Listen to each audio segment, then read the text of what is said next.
ஆட்சி வலியுறுத்தல 2026 தேர்தலில் வந்து கூட்டணி ஆட்சியை விரும்புகிறாங்களா விரும்பலையாங்கிறது கட்சி தலைவர்களினுடைய கையில் கிடையாது. இது மக்கள் அளிக்கக்கூடிய வாக்கில் இருக்குது. அப்போ எந்த ஒரு கட்சிக்கும் இந்த 2026 தேர்தல் வந்து இன்றைக்கி இருக்கக்கூடிய கலநிலவரத்தில் 4 முனை போட்டியாக இருக்குது. இந்த 4 முனை போட்டி வந்து ஒவ்வொரு கட்சிக்கும் முக்கியத்துவம் வாய்ந்ததான தேர்தலாக தான் இருக்குது. இன்னும் குறிப்பாக சொல்ல போகணும்னா கூட்டணி கட்சிகள் அந்தந்த கட்சிகளை வந்து துரிதமாக வளர்த்துறதுக்கு ஒரு அபரிமிதமான வாய்ப்பு 2026 தேர்தல். காரணம் என்னன்னு கேட்டிங்கனாக்கா, இன்னைக்கு வந்து திமுக கூட்டணி கட்சிங்கிற மாதிரி பேசிட்டு இருந்தாங்க. இன்னைக்கு எந்த கட்சியும் கூட்டணி கொள்கை கூட்டணிலாம் கிடையாது. இன்னைக்கு திமுக என்ன கொள்கை கூட்டணி இருக்கு? அவங்க வந்து கொள்கை கூட்டணியா இருந்தா சிபிஐக்கு வந்து 15 கோடி எதுக்கு கொடுக்கணும்? 2019 தேர்தலில் சிபிஎம்முக்கு 10 கோடி ரூபாய் எதுக்கு கொடுக்கணும்? கொங்குநாடு ஈஸ்வரனுக்கு 15 கோடி ரூபாய் எதுக்கு கொடுக்கணும்? தேர்தல் செலவுக்கு கொடுக்கணும். அது தேர்தல் செலவுக்கு நான் டொனேஷன் கொடுக்கலாம், ஒரு நிறுவனம் டொனேஷன் கொடுக்கலாம். அது எப்படி ஒரு அரசியல் கட்சின்னு ஒரு அரசியல் கட்சிக்கு கொடுக்கறதுக்கு என்ன பேர்? இது குத்தகை கெடுக்கிறீங்களா அந்த கட்சியை? அப்படியே நீங்க தேர்தல் செலவு கொடுக்குற மாதிரி தான் கம்யூனிஸ்ட் எத்தனை இடத்துல நின்றுச்சு? 2 MP தொகுதி. கொங்குநாடு எத்தனை இடத்துல நின்றாங்க? ஒரு தொகுதி. அப்ப ஒரு தொகுதிக்கு 15 கோடி செலவு பண்றதுக்கு தேர்தல் ஆணையம் அனுமதிக்குதா? யாரை ஏமாத்துறது? அதே மாதிரி ஒரே நிமிஷம் இருங்க, நான் பேசி முடிக்கிறேன். ரெண்டாவது ரவுண்ட்ல வரும்போது சொல்லுங்க, 40 நிமிஷம் கழிச்சு நான் பேசுறேன். சொல்லுங்க. அப்புறம் இப்ப இவரு சண்முகம் அவர்களுடைய பேட்டி, அவர் திமுக கூட்டணியில தானே இருக்காரு. அவர்கிட்ட வந்து பேட்டி கேட்கிறாங்க. திருமாவளவன் அவர்கள் வந்து ஆட்சியிலும் பங்கு அதிகாரத்திலும் பங்குன்னு கேட்கிறாங்களே, நீங்க ஏன் வந்து அதை கேட்க மாட்டீங்களான்னு கேட்கும்போது, இல்ல கொள்கை ரீதியாவே நாங்களும் திமுகவும் வேற வேறங்கிறார். நாங்க தொழிலாளர் நலன் சார்ந்த கட்சி, அவங்க முதலாளித்துவ கட்சின்னு திமுக சொல்றாரு. திருமாவளவன் வேணா அவங்க ஆட்சியில பங்கு கொடுத்தா போய் உட்காரட்டும், நாங்க கூப்பிட்டாலும் போய் உட்கார மாட்டேங்கிறார் சண்முகம். அப்ப இது கொள்கை கூட்டணியா? எங்க இருக்குது கொள்கை கூட்டணி? திமுக உடையல. அப்ப அப்படி சொல்லுங்க, உரையாத கூட்டணின்னு சொல்லுங்க, கொள்கை கூட்டணின்னு சொல்லாதீங்க தயவு செய்து. அதை எடப்பாடியார் அவரு வெளிப்படையா சொல்றாரு, ஆமா எங்களுக்கு அரசியல் கூட்டணி, தேர்தல் கூட்டணி, கொள்கை கூட்டணி இல்லைங்கிற அவர் சொல்றாரு. நீங்க சொல்லல. உங்க ஆளுங்க அப்பட்டமா வந்து நீங்க வந்து எலெக்ஷன் அபிடாவிட்ல ஃபைல் பண்ணும்போது நீங்க செலவு கணக்கு காமிக்கிறீங்க. கூட்டணி கட்சிக்காரங்களும் அதை சொல்றாங்க. எங்க இருக்குது கொள்கை கூட்டணி? அடுத்தது இன்னைக்கு வந்து இப்போ திமுகவாகட்டும் அண்ணா திமுகவாகட்டும் இன்னைக்கு மக்களுடைய இதுல ஏன் வந்து இப்ப ஒரு ராஜகம்பீரன் சொன்னார் இல்லையா, எல்லா செலவு முதல் கொண்டு நாங்க தாங்க பண்ணணும், அவங்கள தாங்க நாங்க கொண்டு போய் கொடியேற்ற போய் விடணும், கிராமத்துக்கு வழி காமிக்கிறதே நாங்க தாங்க. அப்படியா சார் சிரமப்பட்டு நழைச்சு தூக்குறீங்க? எதுக்கப்புறம் எல்லாமே நீங்க பண்ற மாதிரி தான் கூட்டணி கட்சி எதுக்குமே லாக்கியம்னா எதுக்கு அந்த கூட்டணி கட்சி? இப்ப கடந்த 3 தேர்தலா என்ன சொல்லுது நமக்கு? திமுக அவனோட வாக்கு வங்கி குறைஞ்சுக்கிட்டு இருக்கு, ஏறிக்கிட்டு இருக்குல்ல. ஆனா வெளியே பார்த்தா வெற்றி பெற்ற மாதிரி தெரியுது.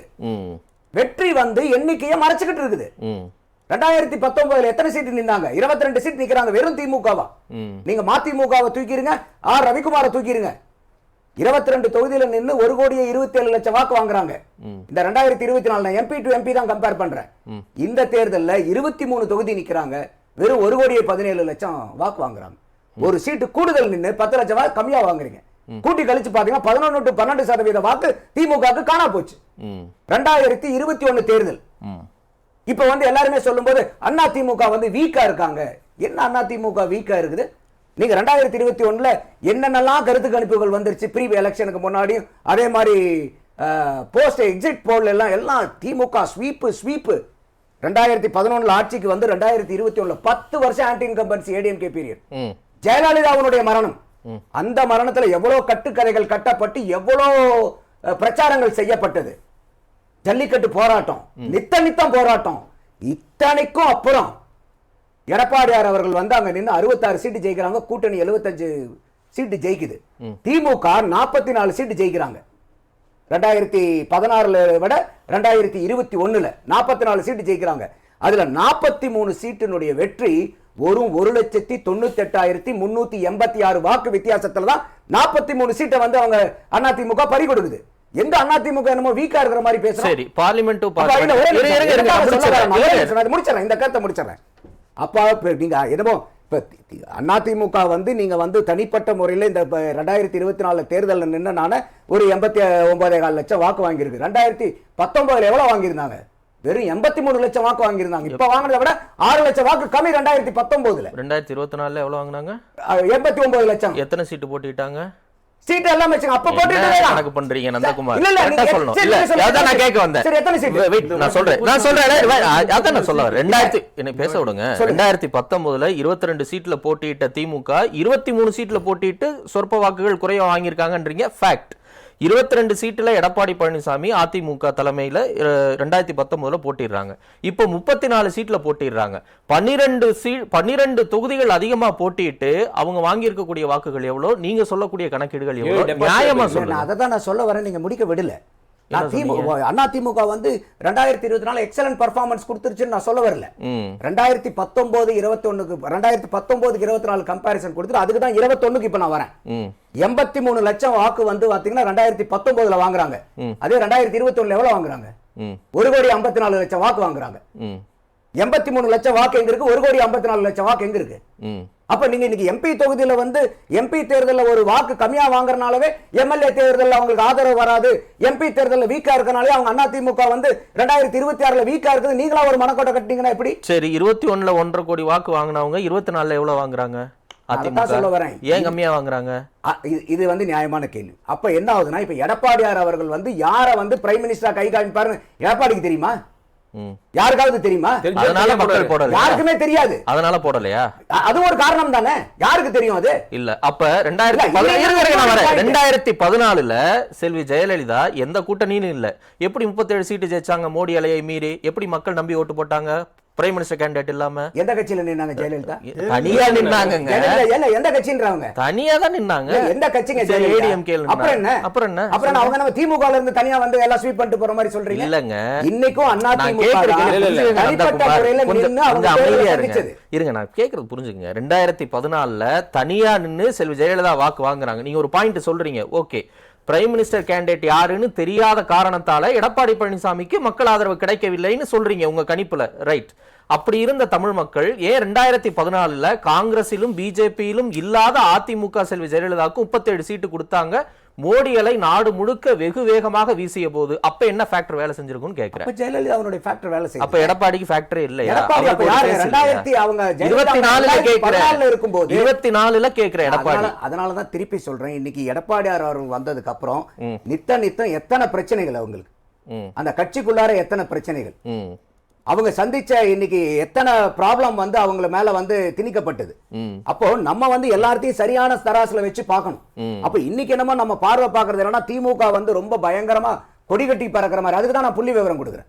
அதே மாதிரி அதிமுக வந்து ஏதோ படுபாலாதளத்துக்கு போயிட்டு மாதிரி. அதனாலதான் நான் 19-21 கம்பேர் பண்றேன். சரி, ஒரு சின்ன குறுக்கீடு. இப்ப கூட்டணி ஆட்சின்னு பாஜக பேசுறாங்கல்ல, செல்வி ஜெயலலிதா இருக்கும்போது போயஸ் கார்டன் வீட்டுக்கு தேடிதான் தேசிய தலைவர்கள் வந்து கூட்டணி வைப்பாங்க. இங்க வந்து அமித்ஷா தேசிய ஜனநாயக கூட்டணின்னு சொல்லி அவர் ஒரு கூட்டணியை முன்மொழிகிறாரு. அதிமுகவிலிருந்து ஒருவர் முதல்வரா வருவாருன்னு சொல்றாரு. கூட்டணி ஆட்சின்னு பேசுறாரு. அமைச்சரவையில் பங்குன்னா எஸ்ன்னு சொல்றாரு. செல்வி ஜெயலலிதா இருந்தா இப்படி நடந்திருக்காது. எடப்பாடி பழனிசாமி கிட்ட அப்படியான ஆளுமை இல்லைன்னு சொல்லி பிரியன் உள்ளிட்ட பல பேர் பேசுறாங்கல்ல, அதை ஏற்கிறீங்களா? பிரியன் இன்னொரு வார்த்தையும் சொன்னார், அதை கவனிச்சிங்களான்னு தெரியல. அன்னைக்கு வந்து கலைஞர் இருந்தாரு, மைனாரிட்டி ஆட்சியார் 96 சீட்ஸ் இருக்கும்போது கூட அவர் வந்து ஜெயலலிதா அம்மையார் வச்ச விமர்சனமே என்னன்னா, மைனாரிட்டி திமுக அரசு தான் சொன்னாங்க. அதை நிர்வகிக்கிறதுக்கு, அதை சமாளிக்கிறதுக்கு கலைஞர்கள் ஆளுமை இருந்தாங்க அன்னைக்கு. அப்ப இன்னைக்கு வந்து அது ஸ்டாலின் அவர்கள் இருக்காரு, கூட்டணியை நீடிச்சு கொண்டு வராரு, பாராட்டப்பட வேண்டியது. அப்ப கலைஞருடைய ஆளுமை ஸ்டாலினுக்கு இல்லன்னு பிரியன் சொன்னாரு. அதே அடுத்து சொல்லிட்டாரு அவரு, ஸ்டாலின் ஆளுமை இல்லைன்னு சொல்ல வரல. அதுக்கு என்ன அர்த்தம் கேளுங்க. அந்த சூழ்நிலை இன்னும் வரல. அதைத்தானே நான் சொல்ல வரேன். இப்போ அப்போ நீங்க எப்படி வந்து கலைஞரையும் ஸ்டாலின் அவர்களையும் ஈக்குவேட் பண்ண முடியாது, அதே மாதிரி ஜெயலலிதாவையும் எடப்பாடி அவர்களும் ஈக்குவேட் பண்ண முடியாது. நீங்க ஈக்குவேட் பண்ணணுங்கிற அவசியமே இல்ல. ஏன்னா ஒவ்வொரு தலைவர்களுக்கும் அவங்கவங்களுக்கு ஒரு இண்டிவிஜுவாலிட்டி இருக்கு. இன்னைக்கு வந்து எப்படிப்பட்ட இக்கட்டான சூழ்நிலையில வந்து எடப்பாடி வந்தாருன்னு தெரியும். அப்படி இருக்கும்போது இந்த அளவுக்கு வந்து இன்னைக்கு ஸ்டெபிலைஸ் பண்ணிட்டு இருக்காருங்கிறத நம்ம ஒரு பாராட்டப்பட வேண்டிய விஷயம் தானே. அப்ப அதை நம்ம அந்த நேரங்கள்ல தானே பார்க்கணும். அப்போ நீங்க அவரை குறைச்சு மதிப்பிடுறது தவறுன்னு சொல்றாரு. அதனால நான் சொல்ல வரேன், 19-21க்கு நான் கம்பேரிசன் கொடுத்தேன். அடுத்தது வந்து பாத்தீங்கன்னா சுருக்கமா அடுத்தது இன்னைக்கு இந்த அதிமுக கூட்டணியில் இப்ப உதாரணத்துக்கு ரகு கூட சொன்னார், அவர் கேட்கும் போது எஸ்ன்னு ஒரு வார்த்தை சொல்றாரு. அமித்ஷா வந்து இல்ல நாங்க பங்கெடுக்க மாட்டோம்னு அவர் சொல்லணுங்கிற அவசியம் இல்லை. அவர் அவருடைய கட்சியில் இருக்கும்போது எஸ்ன்னு ஒரு வார்த்தையோட முடிச்சுக்கிறார். அதுக்கு மேல எக்ஸ்பிளைன் பண்ண எளிமையா சொல்றீங்க. அத ஆமா, எவ்வளவு பெரிய கேள்வி. இப்ப ஆமாங்க, நாங்க இப்ப அதை தான் நான் சொல்ல வரேன். இது எஸ். அதுக்கு முன்னாடி ஏப்ரல் 11 இங்க வந்து கூட்டணி அனௌன்ஸ் பண்ணும்போது இதே கேள்வியை லிட்டரலா தமிழ்ல அவங்க வந்து கேக்குறாங்க. If you win MLA seats in 2026 will you participate in the government? இந்த கூட்டணி அனௌன்ஸ் பண்ணும்போது கேட்டார். அப்ப அவர் கேட்டகரிக்கல என்ன சொல்றாரு, இது எல்லாமே எலெக்ஷனுக்கு அப்புறம் பேச வேண்டிய விஷயம், நாங்க உட்கார்ந்து பேசுவோம். இல்ல நீங்க திருப்பி பாருங்க, நான் பல தடவை பார்த்தேன் அவர் தெளிவா இல்ல சார், நான் பார்த்தத போன வாரம் எஸ்ன்றாரு. அதான் நானே சொல்றேன், நான் என்ன நோன் சொன்னாரு நான் சொல்றேன். அப்போ ஒரு அவங்களுக்கு ஒரு ஆசை இருக்கலாம். இப்ப நீங்களே சொன்னீங்க இல்லையா, எத்தனை மாநிலத்தில் அவங்க கை ஓங்கி இருக்கும்போது கூட, அவங்க சென்ட்ரல்ல 14-19 வந்து எக்ஸ்ட்ராடினரியா வின் பண்ணி இருக்கும்போது கூட அவங்க வந்து ஒரு கோயிலேஷனுக்கு போறாங்க. அப்ப பாரதிய ஜனதாவும் ஒரு கட்சி அவங்களுக்கு எப்படியாவது ஒண்ணு உள்ள வரணுங்கிற ஒரு நோக்கம் இருக்கலாம். ஏன் இன்னைக்கு வந்து திருமாவளவன் அவர்களுக்கு அந்த நோக்கம் இல்ல?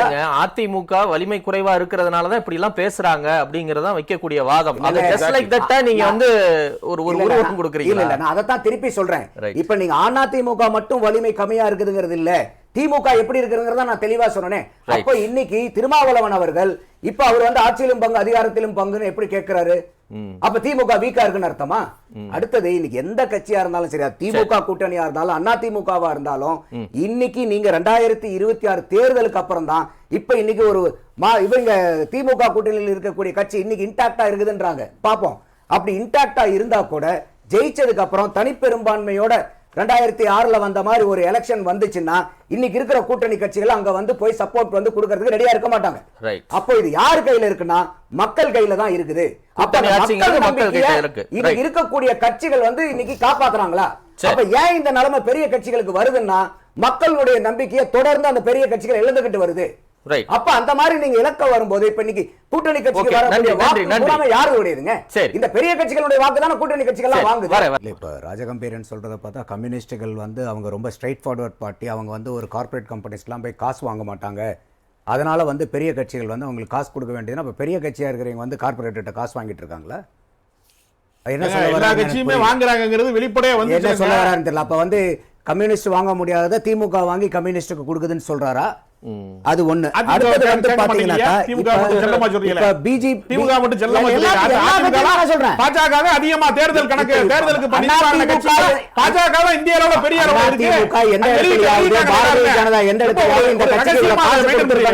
அவங்க வந்து ஃபைல் பண்ணிருக்காங்களா? எக்ஸ்பெண்டிச்சர் ஃபைல் பண்ணிருக்காங்களா? திமுக மட்டும் தான ஃபைல் பண்ணிருக்கு. அதனால தான் கேட்க வேண்டிய சூழ்நிலை வருது. நீங்க ஃபைல் பண்ணாம இருக்கீங்க, அதிமுக ஃபைல் பண்ணாலும் கேள்வி கேட்டுதானே ஆகணும். ரைட், ஓகே ஓகே, நிறைவா நிறைவா. அடுத்து வந்து இன்னைக்கு பிஜேபிக்கு வந்து ரகுவும் சொன்னார், பிஜேபிக்கு வந்து இன்னைக்கு வந்து அப்போசிஷன் பாலிடிக்ஸ் தான் தமிழ்ல இருக்குதுன்னு சொல்லிட்டு. பட் அதெல்லாம் கிராஜுவலா ஷிஃப்ட் ஆயிட்டு வருது. இன்னைக்கு 2024 அவங்களுடைய தேர்தல் பர்சன்டேஜ் எவ்வளவு? அவங்களுக்கு தனிப்பட்ட கட்சியா 11.33% வாங்கி தமிழ்நாட்டில் 3வது பெரிய கட்சி இப்ப அவங்க தான். கூட்டணியா வந்து 18% வாங்கி இருக்காங்க. இதே கூட்டணி தான் 2014 பிஜேபி கூட்டணி 18 வாங்குச்சு. அதுக்கப்புறம் ஏன் வளரல? அதுக்கப்புறம் வந்து 2.2% ஓட்டு வந்தாங்களே அவங்க. 2021 கூட தான் 8.2 வாங்கி இருக்காங்க. 2021 எவ்வளவு வாங்குறாங்க? 19 3.2 இருக்குது. 2021 2.2 மாறுது. 2024 18% கூட்டணி வாங்குது, தனி கட்சியா 11% நான் தான் கேக்குறேன். 2014 வாங்குனாங்க, அது ஏன் வளராம திருப்பி தேய்ந்து இப்ப மறுபடியும் 18 நிலைக்கு வராங்கன்னு கேக்குறேன். திருப்பி தேஞ்சதை தான் நானே சொல்றேனே. 19 3.2, 21 2.2, இப்ப 11.33 தனிப்பட்ட கட்சியா, கூட்டணியா 18%. அப்ப 18% போது 89 லட்சம் வாக்கு தனிப்பட்ட கூட்டணியா அவங்க வாங்கி இருக்காங்கல்ல. அப்ப இன்னைக்கு பாரதிய ஜனதாவுக்கு கூட்டணிக்கு இதுக்கு முன்னாடி இவ்வளவு கிடைச்சதா 2 எலெக்ஷன்ல 10 வருஷமா?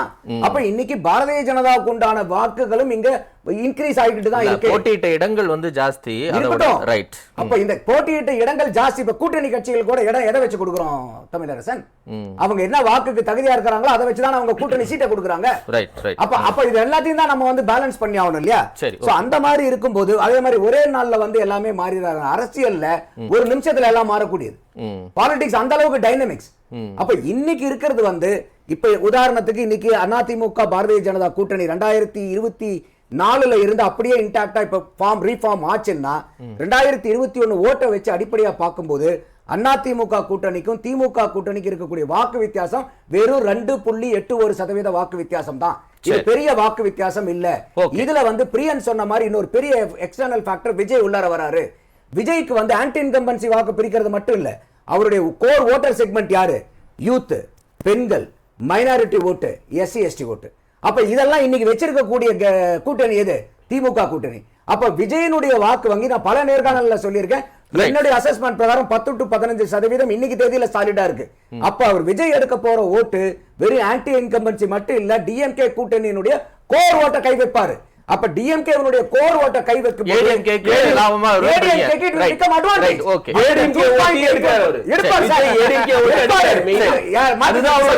சரி. எடுப்பாரு. ஆனா எங்க இருந்து அதிகமா எடுக்க போறாருன்னா திமுக கூட்டணியில இருந்து எடுப்பாரு. அப்ப இந்த டிஃபரன்ஸ் 2.81ங்கிறது ஷ்ரிங்க் ஆகிட்டே வரும்.